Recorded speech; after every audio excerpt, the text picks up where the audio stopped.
Shamshabad airport కు bomb బెదిరింపు కలకలం రేపింది. ఆమ్స్టర్డామ్ విమానంలో బాంబు ఉందని మెయిల్ వచ్చింది. వెంటనే అప్రమత్తమై ఎయిర్పోర్ట్ లో విమానాన్ని సేఫ్ గా ల్యాండ్ చేశారు. అనంతరం విమానంలో తనిఖీ చేసిన సెక్యూరిటీ బాంబు లేదని తేల్చి చెప్పారు.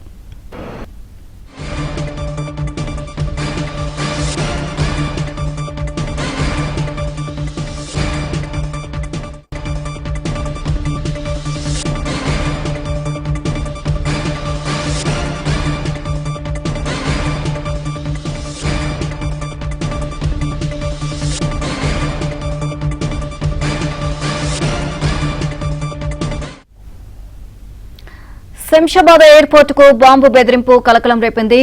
ఆమ్స్టర్డామ్ విమానంలో బాంబు ఉందని మెయిల్ వచ్చింది. వెంటనే అప్రమత్తమై ఎయిర్పోర్ట్ లో విమానాన్ని సేఫ్ గా ల్యాండ్ చేశారు. అనంతరం విమానంలో తనిఖీ చేసిన సెక్యూరిటీ బాంబు లేదని తేల్చి చెప్పింది.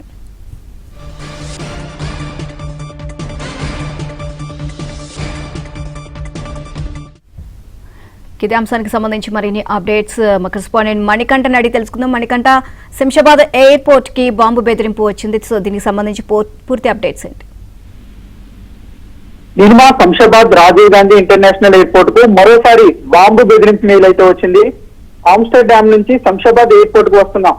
కేవలం 873 విమానంలో బాంబు ఉందని గుర్తు తెలియని వ్యక్తి ఎయిర్పోర్ట్ అధికారులకు బెదిరింపు మెయిల్ అయితే పెట్టాడు. శంషాబాద్ ఎయిర్పోర్ట్ లో ల్యాండింగ్ అయ్యేలోపు ఏ క్షణంలోనైనా బాంబు పేలవచ్చంటూ కూడా ఆ మెయిల్ లో అయితే పేర్కొన్నాడు. వెంటనే కూడా అధికారులు హుటాహుటిన విమానాన్ని శంషాబాద్ ఎయిర్పోర్ట్ లో సేఫ్ గా ల్యాండింగ్ అయితే చేశారు. విమానంలో నుండి ప్రయాణికులను కిందకి దింపి ఐసోలేషన్ ప్రాంతానికి తరలించి అనంతరం విమానాన్ని బాంబు స్క్వాడ్ తో పాటు అలాగే డాగ్ స్క్వాడ్ తో సెక్యూరిటీ అధికారులు విమానాన్ని అయితే క్షుణ్ణంగా తనిఖీలు అయితే చేపట్టారు. అయితే విమానంలో ఎలాంటి బాంబు లేదని ప్రస్తుతం నిర్ధారణకైతే వచ్చారు. ప్రస్తుతం ఈ బాంబు బెదిరింపు మెయిల్ పై శంషాబాద్ ఎయిర్పోర్ట్ అవుట్ పోస్ట్ పోలీసులకు అయితే ఎయిర్పోర్ట్ అధికారులు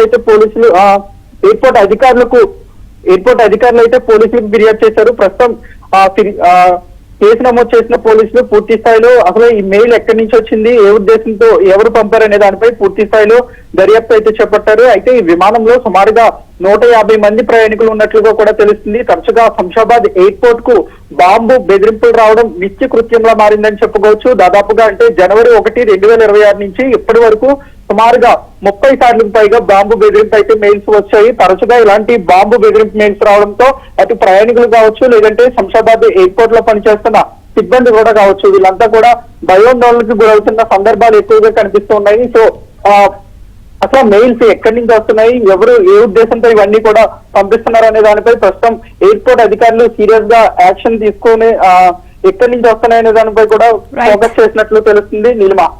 రైట్, థ్యాంక్ యూ మణికంఠ.